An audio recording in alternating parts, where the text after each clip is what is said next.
Mapagpalang araw, kaibigan, ano? Itong inyong kaibigan kay Jesus, Brother Manny Bautista. Nasa programa po kayong ang tunay na pagbubunyag. Ayon sa salita ng Diyos o katotohanan na nakatala po sa banal na kasulatan. Ito pong ginagamit ko ngayon, ang salita ng Diyos, Biblia. Ito po. Yan.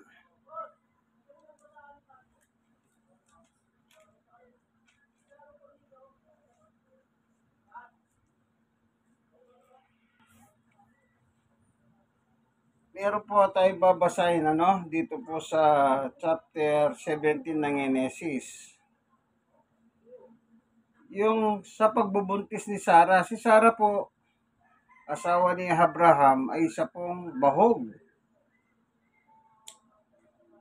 Ito po, verse 1. Nang 99 na taong gulang si Abraham, nagpakita sa kanyang Panginoon at sinabi, "Ako ang Diyos na makapangyarihan. Palagi kang naging matapat sa akin at mamumuhay ng matuwid. Tutuparin ko ang kasunduan ko sa iyo, pararamihin ko ang mga lahi mo." 3. Nang marinig ito ni Abraham, yumukod siya bilang paggalang sa Diyos. Sinabi ng Diyos sa kanya, 4. Saganang akin, ito ang kasunduan ko sa iyo. Magiging ama ka ng maraming bansa. Yun po yung covenant o kobenante ng Diyos kay Abraham. Malaking bansa ka, sabi niya. 5. Mula ngayon, hindi na Abram ang itatawag sa iyo, kundi Abraham. Dahil gagawin kitang ama ng maraming bansa. 6. Pararamihin ko ang mga lahi mo at magtatayo sila ng mga bansa at ang iba pa sa kanilang magiging hari. Yan po, yung lahi ni Abraham. Ang iba magiging hari. Tutuparin ko, sa 7, tutuparin ko ang kasunduan nito sa iyo at sa mga lahi mo.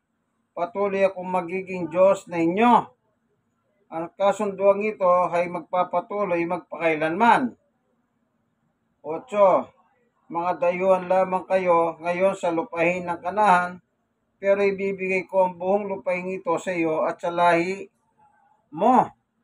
Magiging inyo na ito magpakailanman at patuloy akong magiging Diyos ninyo. Yan.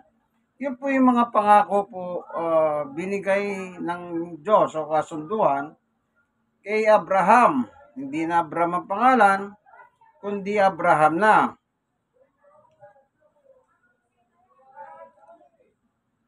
Sa 9, sinabi niya kay Abraham, at tungkol sa iyo, ingatan mo ang kasunduan ko sa iyo. Ganon din ang dapat gawin ng mga lahi mo sa inaharap. Yan. Talon po tayo dito sa 15.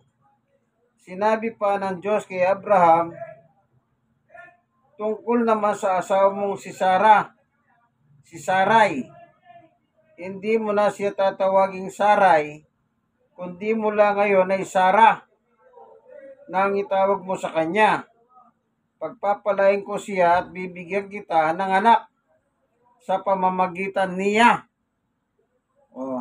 Magkakaroon po ng anak ang magbibigay ang Diyos, si Abraham at the age of 99 sa asawang si Sarah. Anong sabi po sa 16? Pagpapalain ko siya at bibigyan kita ng anak sa pamamagitan niya. Magiging ina siya ng maraming bansa at ang iba niyang mga lahi ay magiging ari. Yan.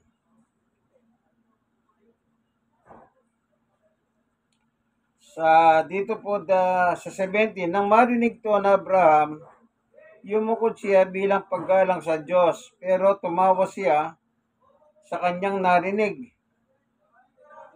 Sinabi niya sa kanyang sarili, sandali po basahin natin maigi sa 17. Nang marinig ito ni Abraham, yumukod siya bilang paggalang sa Diyos. Pero tumawa siya sa kanyang narinig. Sinabi niya sa kanyang sarili, magkakaanak pa ba ako na si 100 taong gulang na? Si Sarah, mabubuntis pa kaya siya na nasa edad na 90 taong gulang na? 18, sinabi ng Diyos, kung ganon, sinabi niya sa Diyos, kung ganon po ang mangyayari, naway pagpalain niyo rin po ang aking anak na si Ismael. Yan. Kasi yung pagpapala, sabi ng Diyos, sa kay Sarah at saka sa kanyang magiging anak. Oh. Sa kanya po nakabigay yung blessing. Ngayon, sinabi ni Abraham, nakiusap siya sa Diyos. Sinabi niya sa Diyos sa verse 18, kung ganun po mangyayari, naway pagpalain niyo rin po ang anak kong si Ismael. Si Ismael po, nung panahon na ito, 13 years old na siya. Anak naman ni Abraham, si Ismael, kay Agar. Kasi bahog nga po si Sarah, para magkaroon silang anak ni Abraham, sabi ni Sarah, sipingan niya yung kanyang alipin na si Agar para magkaroon tayo ng anak. So, nagkasundo po sila, sinipingan, nagbuntis. Pero naging wise po si Agar nung magbuntis siya, nilait-lait na niya po si Sarah. Yung kasunduhan po, hindi niya sinunod. Ano po, yun po yung kasaysayan nila, no? Kasi maaba po, kaya binibrief ko lang po, doon lang tayo sumesentro sa pangako. Okay? Sa 19, sumagot ng Diyos, ang totoo ay ito, ang asawa mong si Sarah ay manganganak na lalaki at papangalanan mo siyang Isahak. Sa kanya ko'y pagpapatuloy ang kasunduan ko sa iyo at magpapatuloy ang kasunduan ito sa mga lahi niya. Hindi sa lahi ni Ismael, lahi ni Isahak. Ano sabi niya po? Sa lahi niya magpakailanman. Tungkol naman kay Ismael, yung anak niya po kay Agar, alipin ni Sarah, narinig ko ang kahilingan mo para sa kanya. Anong kahilingan ni Abraham? Ito po sa 18. Sinabi niya sa Diyos, kung ganun po, mangyari nawa, pagpalain niyo rin po ang anak kong si Ismael. O ito ang sinabi ng Diyos about Ismael. Narinig ko ang kahilingan mo. Yung binasa natin sa verse 18. Sa kanya, pagpapalain ko siya at bibigyan ng maraming lahi, magiging ama siya na 12 pinuno, at ang mga lahi niya ay magiging mga tanyag na taho. Kaya lang, sa 21, ang kasunduan ko sa iyo ay tutuparin ko lang kay Isahak at sa kanyang lahi, at sa mga lahi niya. Ipinanganak ni Sarah si Isahak sa ganito ring panahon na susunod na taon. Umalis ang Diyos pagkatapos niya sabihin kay Abraham ang mga ito. Dalawa po yung anak ni Abraham. Una kay Agar, si Ismael. So, ang kasunduhan, pangako, ay dun sa anak niya kay Sarah. Ano po? Sa anak niyang si Sarah. Sa lahi ni Isahak. Hindi lahi ni Ismael. Anak ni Abraham kay Agar. Ano po? Dito po, may nakalagay dito.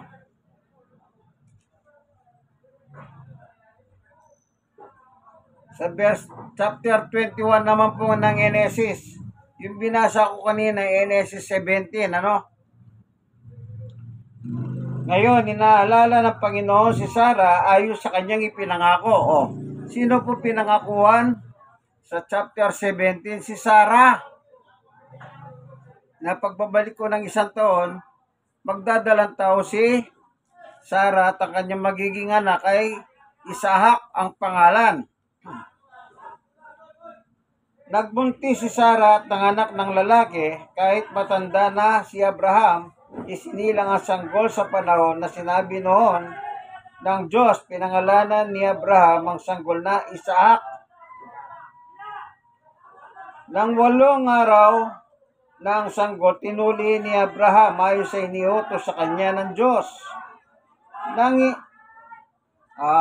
Verse 5, nang ipinanganak si Isaac, 100 taong gulang na si Abraham, at sinabi ni Sarah, pinasaya ako ng Diyos, at kahit sinong makarinig ng tungkol sa mangyayari sa akin, kasaysayan nito ay mangyayari sa akin, ang sasaya rin.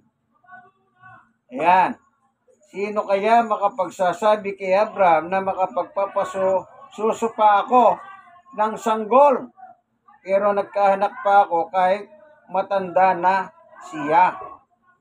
Lumaki si Isahak at ng araw na mahawat na siya sa pagsuso sa kanyang ina, nagdao si Abraham ng isang malaking andahan.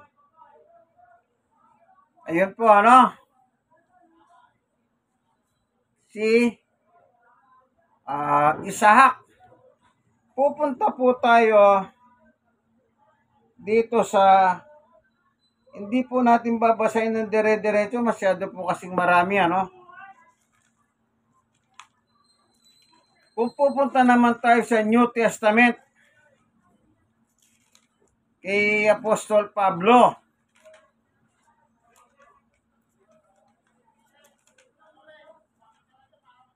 dito po sa libro ng Galacia.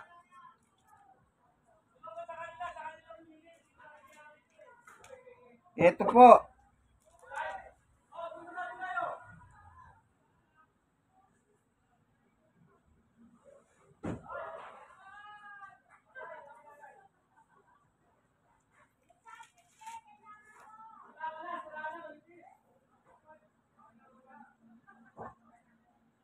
Ito po, ano? Meron po nakasulat dito. Chapter 3 ng Galacia 15. Ang nakalagay po rito, ang kautusan at ang pangako ng Diyos. Sa Galacia 3:15, mga kapatid, bibigyan ko kayo ng halimbawa. Hindi maaaring basta na lang ipapawalang bisa o dagdagan ng anumang kasunduan, nalagdahan na, ganon din naman sa mga pangako ng Diyos. 16. Ngayon, nangako ang Diyos kay Abraham at sa kanyang mga saling lahi, saling lahi. Hindi niya sinabi sa mga apo mo na nangangahulugan marami, kundi sa apo mo, nang ibig sabihin ay isa. At ang ito'y walang iba kundi si Kristo. Yun po, yung lahi po ni Abraham, anak niya kay Sarah, kay Isaac, doon po magmumula ang lahi naman ni Jesus. Kaya, yun ang merong pangako, yung kay Jesus, kay Isaac, downward to Jesus. Yung anak niya po sa alipin, pinalayas po ni Sarah yun eh. Kasi nilahit-lahit niya si Sarah kasi nung nagbuntis na siya, dapat yung magiging anak niya sana, ibibigay niya kay Sarah, aaring anak ni Sarah at ni Abraham. Pero naging wise po si Agar na isang alipin po ni Sarah, katulong niya. Kaya pinalayas po ni Sarah. Sabi niya kay Abraham, palayasin mo nga ang babaeng alipin na yan, pati ang kanyang anak. Siyempre, bilang tatay, nasaktan din po si Abraham, pero wala siyang magagawa. Okay? So, yung pangako kay Isaac, downward to Jesus. Ano po? Ito, babasahin ko muli. Sa chapter 3 ng Galatia, verse, ano pong verse ito, 16. Ngayon, nangako ang Diyos kay Abraham at sa kanyang salin lahi. Hindi niya sinabi sa mga apo mo, mga apo. Ibig sabihin marami. Na mga ngahulugan marami. Kundi sa apo mo. Nang ibig sabihin ay isa at ito'y walang iba kundi si Kristo. Ito ang ibig kong sabihin. May kasunduang ginawa ang Diyos kay Abraham at ipinangako niyang tutuparin ito. Ang pangakong ito ay ibinigay niya 413 tahon bago dumating ang kautusan. Kaya ang pangakong iyon ay hindi mapapawalang bisa o mapapawalang saysay ng kautusan. Yung kautusan, yung Old Testament po, Sapagkat kung matatanggap natin ang pagpapala sa pamamagitan ng pagsunod sa kautusan, walang kabuluhan ng pangako ng Diyos kay Abraham. Yung kautusan po, yung binigay ng Diyos kay Moses sa mga Hudyo. Po, pasinin niyo po yung salita ni Pablo. Ulitin natin sa verse 18. Sapagkat kung matatanggap natin ang pagpapala sa pamamagitan ng pagsunod sa kautusan, walang kabuluhan ng pangako ng Diyos kay Abraham. Ngunit, ang totoo ay binigay ng Diyos ang pagpapala bilang pagtupad sa pangako niya. O pangako kay Abraham, kay Sarah, sa kanyang lahi. Sa lahi, sa asawa niyang si Sarah. Doon po magmumula ang lahi ni Jesus. Ayon kay Abraham. Pablo.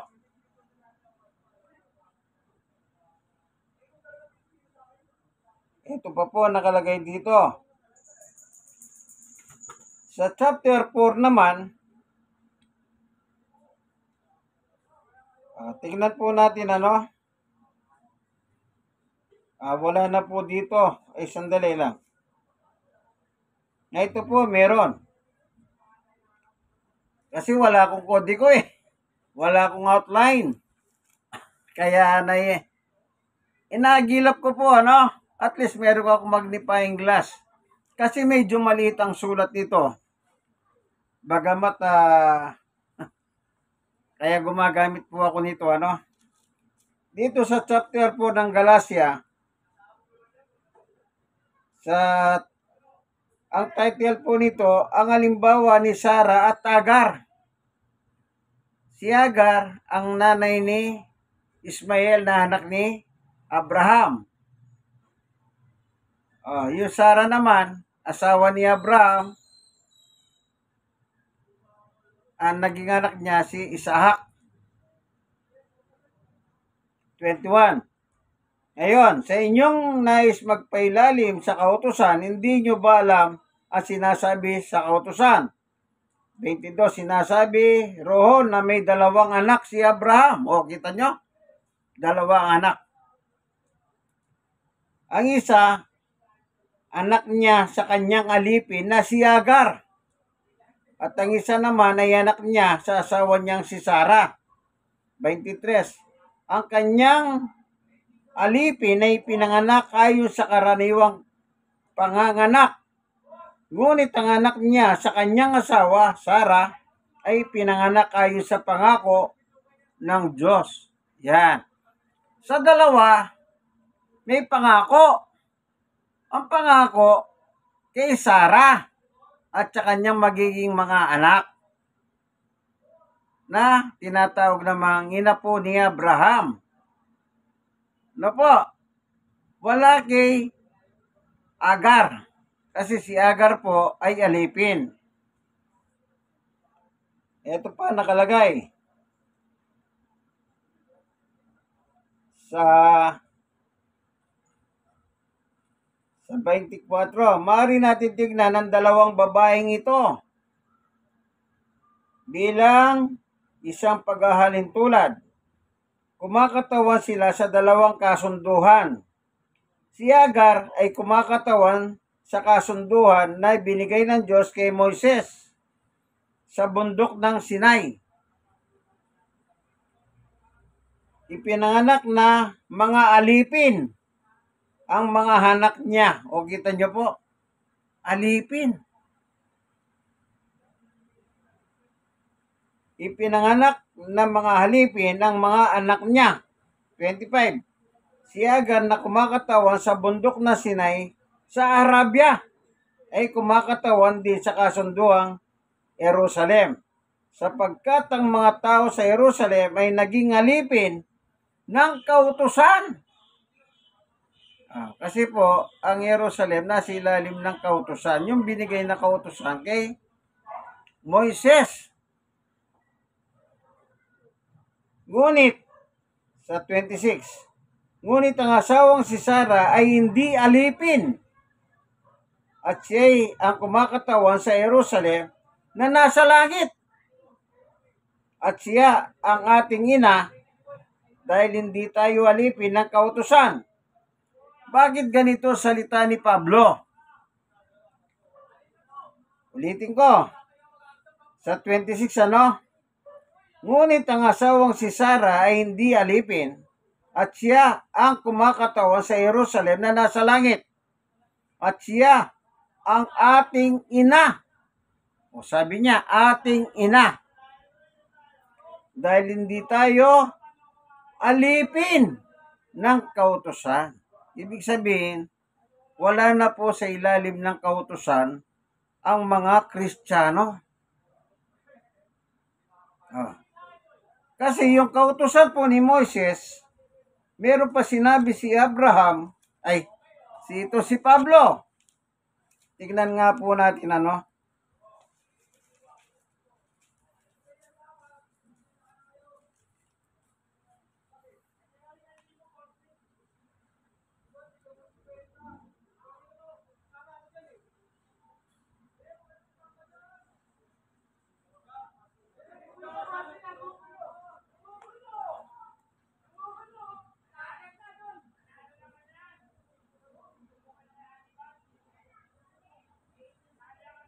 Ito po sa Gawa 13, 38, 39. Basahin ko po si Pablo rin po nagsasabi rito. Kaya nga, mga kapatid, dapat ninyong malaman na sa pamamagitan ni Jesus ipinahayag namin sa inyong balita na patatawarin tayo ng Diyos sa ating mga kasalanan at sino man sumasampalataya kay Jesus itinuturing ng Diyos na matuwid. Hindi ito magagawa sa pamamagitan ng pagsunod sa kautusan ni Moises. Yan. Hindi pala po tayo mapapatawad ng kautusan na binigay po ng Diyos kay Moises. Kasi nga po, walang pangako doon sa alipin. Narinig niyo po, binabasa ko na binigay kay Moises. So ang pangako, nandun po kay Sarah at sa kanyang magiging anak, kay Isaac. Doon po manggagaling yung lahi naman ng ating Panginoong Yesukristo. Siya po ang pinangakuan na tagapagligtas. Kaya sabi ni Abraham, Pablo, dito sa binasa ko, kung pagsunod sa kautusan, hindi tayo mapapatawad sa ating mga kasalanan. Kailan tayo mapapatawad? Sa pamamagitan ng pananampalataya kay Jesus. Lahi ni Isaac ang lahi na pinagmulan ni Jesus. Okay, yung lineage, tignan nga natin, Ngayon, baka magtaka kayo, bakit natin inaano ito? Ano bang kaugnayan sa ating pinapaksa?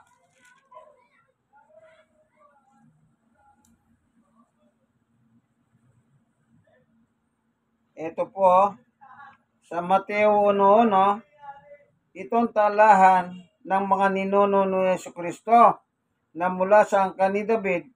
Si David ay mula sa lahi ni Abraham. Oh. Anak, okay, tuloy muna natin. Si Abraham ang ama ni Isaac. Si Isaac ang ama ni Jacob. At si Jacob ang ama ni Juda at ang kanyang mga kapatid. Si Juda ang ama ni Perez at Sera. At si Tamar, kanilang ina. Si Perez ang ama ni Esron. At si Esron ang ama ni Aram. Binabasa ko po buhat sa chapter 1 verse 1. Tuloy-tuloy ko po, Hindi ko nababanggitin yung verse, Si Aram ang ama ni Aminadab. Si Aminadab ang ama ni Nason. At si Nason ang ama ni Salmon. Si Salmon ang ama ni Boaz. At si Rahab ang kanyang ina. Si Boaz ang ama ni Obed. At si Ruth ang kanyang ina. Si Obed ang ama ni Jesse. At si Jesse ang ama ni Haring David. Si Haring David ang ama ni Solomon. Ang ina niya ay ang dating asawa ni Uriah. Si Solomon ang ama ni Rehoboam. Si Rehoboam ang ama ni Abia. At si Abia ang ama ni Asa. Si Asa ang ama ni Jehoshaphat. Si Jehoshaphat ang ama ni Joram. Si Joram ang ama ni Uzziah. Si Uzziah ang ama ni Jotam. Si Jotam ang ama ni Ahaz. At si Ahaz ang ama ni Ezekiah. At si Ezekiah ang ama ni Manase. Si Manase ang ama ni Amos. Si Amos ang ama ni Josiah. At si Josiah ang ama ni Jeconiah at ang kanyang mga kapatid. Sa panahong ito, binihag ang mga Israel at dinala sa Babylonia. Ano po? Tuloy natin. Ito naman ang talahan ng mga ninuno ni Jesus matapos ang pagkabihag ng mga Israelita sa Babylonia. Si Jeconiah ama ni Salatiel. Si Salatiel ang ama ni Zerubbabel. At si Zerubbabel ang ama ni Abiud. Si Abiud ang ama ni Eliakim. Si Eliakim ang ama ni Asor. At si Asor ang ama ni Sadok. Si Sadok ang ama ni Akim. At si Akim ang ama ni Eliud. At si Eliud ang ama ni Elisar. Si Elisar ang ama ni Matan. Si Matan ang ama ni Jacob. At si Jacob ay ama niya si Jose. Na asawa niya si Maria. Si Maria ang ina ni Jesus na tinatawag na Kristo. Kaya may 14 na salinglay mula kay Abraham hanggang kay David. At may 14 na salinglay naman mula kay David hanggang sa pagkabihag ng Israelita sa Babylonia. At may 14 salinglay mula sa pagkabihag hanggang kay Kristo. So wala pong nabanggit na Ismael, yung anak ni Agar. na si Agar po ay alipin naman ni Sarah na kanyang pinasiping kay Abraham para magkaroon silang anak ni Sarah Abraham. Kanya lang hindi po binigay ni Agar. Manapa, nilait-lait niya pa si Sarah. Ano po? Yan. Wala pong nabanggit na Ismael. Ang nakalagay lang, magkakaroon siya ng malaking lahi. Sa kasaysayan po, kapag kayo po ay nag-aral ng Islam, ako hindi po ako nag-aral, pero may mga babasahin ako, kanya lang nasira dahil nung masunog po dito sa amin, nabasa. Ayon sa mga kasaysayan ng Islam o mga Muslim, ang pinagmulan ng kanilang lahi kay Abraham, kay Ismael. Yan. Pero walang pangako po sa kanila.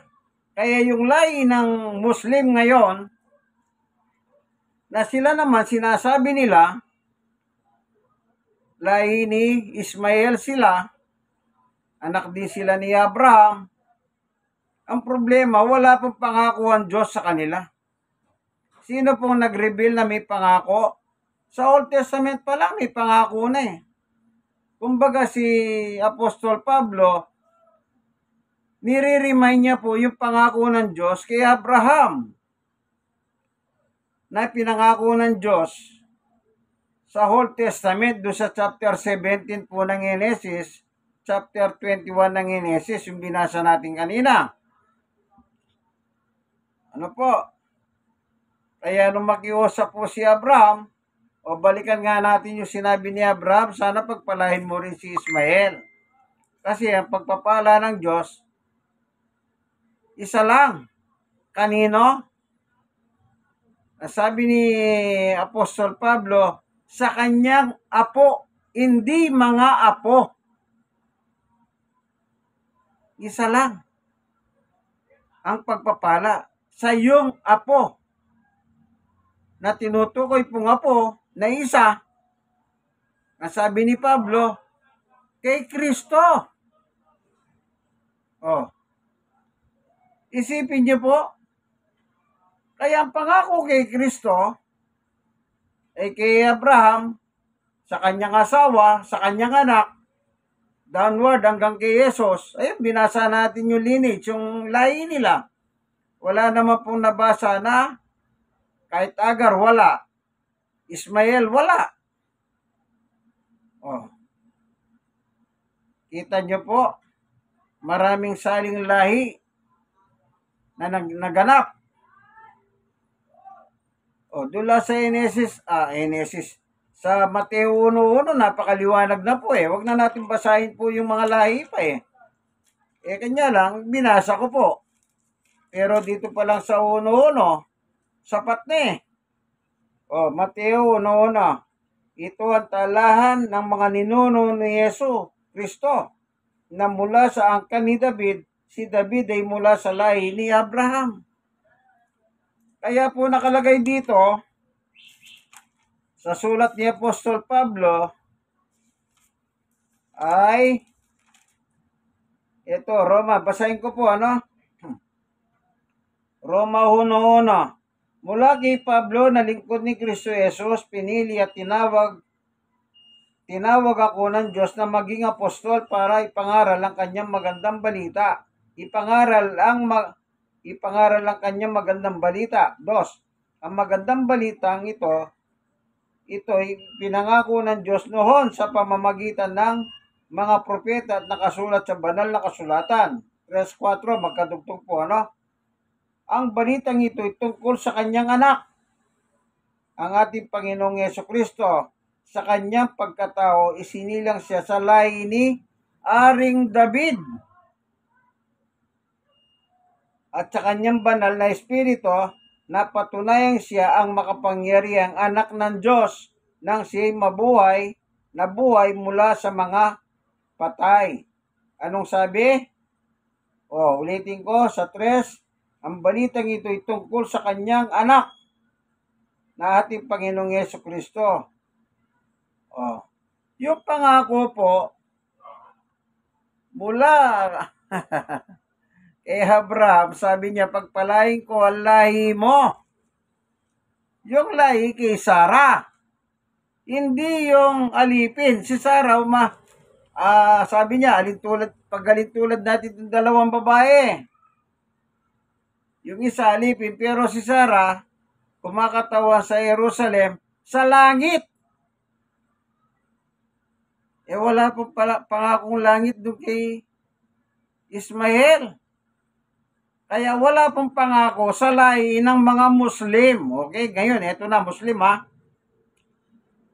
Yun po kasi ang sinasabi ng mga Muslim, nanggaling sila sa lahi ni Ismael. Pero ang problema, pag babasahin mo ang Biblia, wala pong pangako.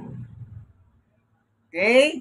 Ismael, kundi magiging malaking bayan lang sila. Kaya yung Muslim country, lumaki.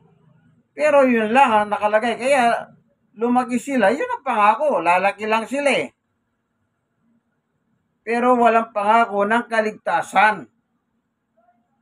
Kaya marami pong mga Muslim ngayon na nabubuksan ang isip nila na sumasampalataya na sa Panginoong Jesucristo. At sila mismo nagre-reveal ng kamalian ng aral ng Islam.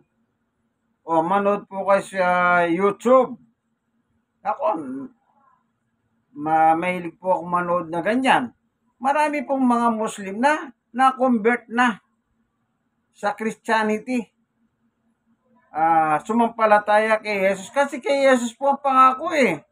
Maliwanag naman po sinabi ni Apostol Pablo. Maliligtas tayo sa pamamagitan ng pananampalataya kay Jesus. Hindi ito magagawa ng pagsunod sa kautusan na binigay kay Moises. Yung kasunduhan between Diyos at kay Abraham. Hindi na po pwedeng baguhin yun. Yun ang sinabi ni Apostol Pablo. Ano po? Kaya ngayon, nagkakaroon ng digmahan po sa pagitan ng Israel at ng yung Hamas. Yung mga Hamas, hindi po sila Israel. Sila po yung mga Muslim. Nanonood po ako sa balita, yung news agency na sa Tel Aviv. Yung, ano ba pangalan nyo kanina? Vantage. Vantage po yata yung nakalagay, doon sa Tel Aviv. Na kung saan nagsalita po yung Palestino, yung leader ng Palestine, na sinasabi niya ang mga Hamas ay hindi mga Palestino, kundi mga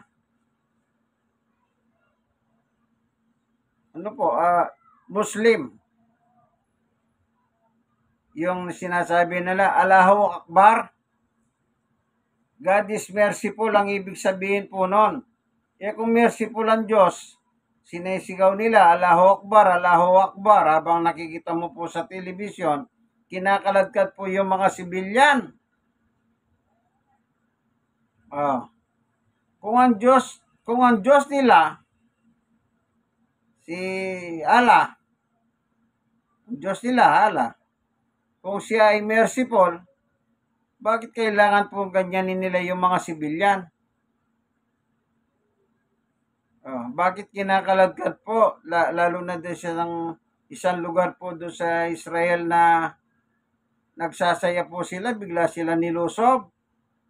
Ilan na po napatay nila? Nagsimula po sila, nito nung 7, nagpakawala ng missiles ang Hamas na nakabase po doon sa Gaza. Nasurpresa po yung kabila. Dami pong namatay. bata, matanda, makita mo sa telebisyon, sa kalsada. Oh, ngayon, nung sa panonood ko po kanina, doon sa Vantage nga, news, agency po doon sa Tel Aviv. Ang sabi po ng mga tao doon sa Palestine, ay sa Gaza. Ano na ang buhay namin ngayon? Di kawawa po sila. Tapos yung leader ng Hamas, ay pinakita po nila, nananawagan sa mga Arab countries na suportahan sila. O kita nyo po, wala na po silang mano eh. Kumbaga sa bakbakan, wala na silang itatagal. Kaya nananawagan na po sa mga Arab countries na kumari, suportahan sila. Oh, isipin nyo po yung ginawa nila. Pinapatay yung mga tao. Oh, yung Pilipino, pagkarasak ng pintuan, niratrat ng ganon.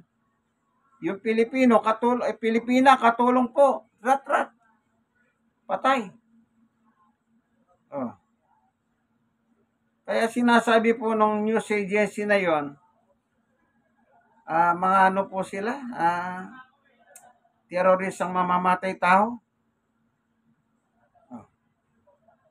Pero ano sinisigaw po nila? Allahu Akbar, Allahu Akbar. Ito po ang ibig sabihin ng Allahu Akbar. God is merciful. O mahawain ng Diyos. Dito po, ito, ang paghahanap sa Diyos. Ito po librong ito po, ayan. Sa page, tignan po natin, no? Sa page 2,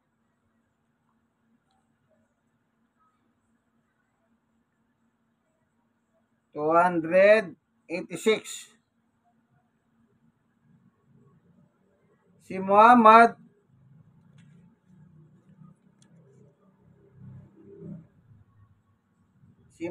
isinilang sa Mecca, Arabico, Makkah, Saudi Arabia noong 570 CE. Ang kanyang ama siya Abod Allah ay namatay bago siya isilang. Ang kanyang ina si Amina na namatay noong 6 na taong gulang siya. Noon, ang mga Harabo ay may isang anyo ng pagsamba kay Allah na nakasentro sa libis ng Mecca, sa banal na dako ng Kaaba. Isang payak tulad kahong gusali, yung black box. Ano po? Na do'y sinasamba ang isang itim na batong bulalakaw. Ayon sa tradisyon ng Islamiko, ang Kaaba ang unang itinayo ni Adan batay sa isang makalangit na uwaran at pagkatapos ng baha ay muling itinayo ni Abraham at Ismael. Ango sa librong History of the Arabs ni Philip K. Iti. Naging santuaryo ito para sa 316 idolo, isa para sa bawat araw ng lunar na tahon. Ayan, ano po? Si Abraham daw po, ipinanganak noon sa Mecca, 570 CE. Ano po? Ito po yung bato. Black box. Yung kailan lang, binagyo po sila doon. malakas ang bagyo. Nakita ko po sa YouTube yan. Noong nakaraan lang. Ano po? Kaya, wala pong pangako sa kanila. Eh, sinasabi sa balita, gusto nilang maging isang bansa ang Hamas. Kasi po, yung Israel, ginawang isang bansa noong 1947 ng United Nations. Ano po? Kaya nagsalita po yung pinakapuno ng Israel, nananahimik sila, nagmula sa maliit na bansa na wala silang ganito, ganyan, na pinalago sila ng Panginoon Diyos. Pagkatapos, ayan nangyayari, dinidigma sila. Kung ano po sana yung conflict nila, meron na pong resolusyon ng United Nations eh. Pero hindi po nila ginagalang yung mga batas na pinagtibay ng United Nations. Kaya ganyan ang gusto nila, digmahan. Kanya lang sa digmahan, ang kawawa yung sibilyan. Unang-una sila po yung napeperwisyo. Sabi nga nung mga sa Palestina paano na kami? Wala kaming bahay. Sa kami matutulog. Na-blackout na po ngayon ng lugar ng Hamas. Wala nang supply. Wala nang kuryente. Wala nang tubig. So forth and so on. Walang gasolina. Paano ngayon yung mga sibilyan doon? Paano yung ospital? Di kawawa po sila. Ano po? Sana magano na lang sila sa politics. Sumali sila. Kaso po alam niyo po yung marami na rin pong mga Muslim ayaw na nila ng gulo. Sa totoo lang. Marami na pong Muslim ang ayaw ng gulo. Dito lang sa Pilipinas yung mga Muslim sa Mindanao. Bakit po sila napunta dito sa Bisaya, sa Luzon, sa NCR? Ayaw na po ng gulo kasi gulo nung araw doon sa panahon ni Ginoong Marcos. Di po ba bakbaka sa Mindanao? Sila Normi Suare. Kaya po marami na pong Muslim ang nagsiyalisan doon. Iniwanan ng kabuhayan sa Mindanao at dito na po tumira sa Luzon at saka sa Bisaya. Kaya ngayon, naglipa na po yung mga lahing Muslim dito. Bakit? Ano sabi ng mga Muslim? Ayaw namin sa Mindanao, gera. Sa totoo lang, marami na rin, kahit mo sa abroad, yung mga ibang Muslim, ayaw na po nilang makisaw-saw sa ganyan. Kasi naman, sa digmaan, walang nananalo. O makita nyo po sa TV, giba-giba ang mga building. Yung iba, hindi pa nga natatapos, pinagagawa. Nawarak na. Isipin nyo po. Ngayon, kung magkakaroon ng tigil putukan, magkasundo between two, yung Hamas at saka ng Israel, wala na, dadami siyang magkabilang panig. Namatayan na sila ng magkabilang panig. May babalik mo pa ba yung mga buhay nila? Pinatay po nila Ngayon, nung nananawagan sila, sabi nila, ipakikita namin sa telebisyon, papatayin namin sila isa-isa kung hindi kayo titigil. Sabi po ng leader ng Hamas, sinasabi niya sa Israel, pag hindi kayo tumigil ng kakabomba sa amin, papatayin namin at pakikita namin sila sa balita. O, kita nyo? Di lumalabas, wala na po silang pwersa. Kaya pinakita kanina, nanonood ako, yung live po yun sa Tel Aviv, yung Bandage. Vantage. News agencies, ano po? Nananawagan sa mga kapwa niya Muslim na suportahan sila. Yung nakalagay lang po sa balita, usually ito, yung Iran, ang sanggandikit ng Hamas.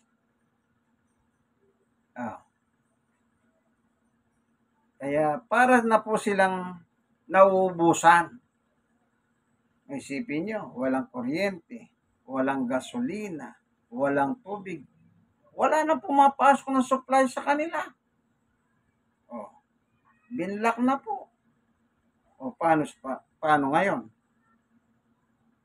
Hindi naman sila makalabas sa Gaza. Sa sila pupunta, desierto lalakbayin nila. Isipin niyo po yan. Hindi po sila nag-iisip. Akala nila yung sinurpresa nung A7, golpe di gulat yun eh. Hindi nila naisip. Gumanti itong Israel. Mas malupit. Pinulbos kagad. Oh, kaya sabi ng Israel, ginagawang human shield eh. Yung mga binihag nila.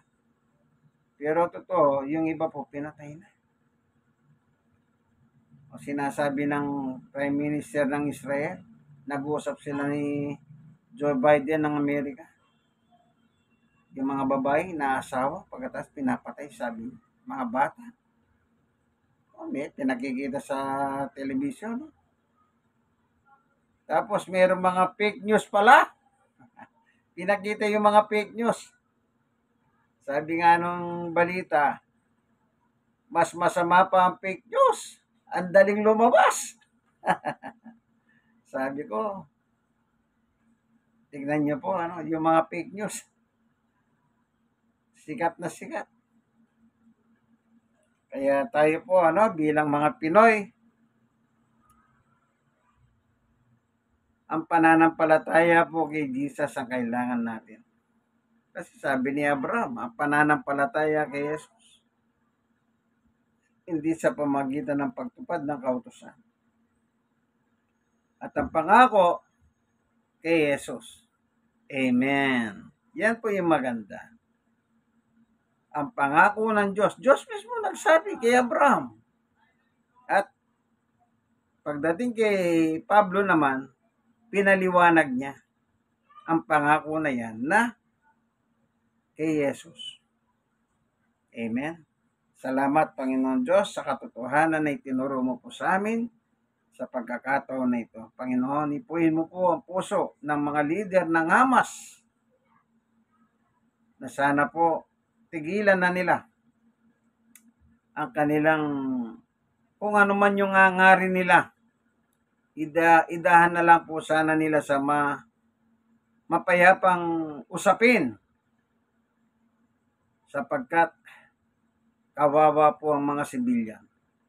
Panginoon Diyos, mahabag ka po sa kanila. Ano po? Na nawa ikaw po mamagitan sa kanila, Hamas at Israel, na magkaroon ng magandang win-win solution. Salamat po sa ngalan ni Jesus. Amen. Minsan pa kaibigan, i-share mo naman po ang aking munting video. Malay mo, ang munting video ito magdala rin ng karunungan sa tao. Lahat naman po yan, kinuha natin sa Biblia. Wala po akong outline. Binabasa ko lang po. So, ang ginamit natin Biblia, ang salita ng Diyos, Biblia. Kaya ko po ito para lang ipakita yung kapanganakan ni Abraham. Ano po? Dahil yung lahi ni Abraham ay sa mga Islam, sila po ay mula sa lahi ni Ismael na anak naman ni Abraham sa aliping babae ni Sarah na si Agar ang pangalan. Ano po? Pero ang pagpapala ay sa lahi ni Sarah. Ano po? Hindi kay Hagar, kay Jesus. Amen? Kaibigan, kung na-share ka man, share mo na rin naman sa iba ang aking munting video. Salamat po. God bless us all. Hanggang dito na lamang po, kaibigan, ang aking munting video. Ano po? Praise God.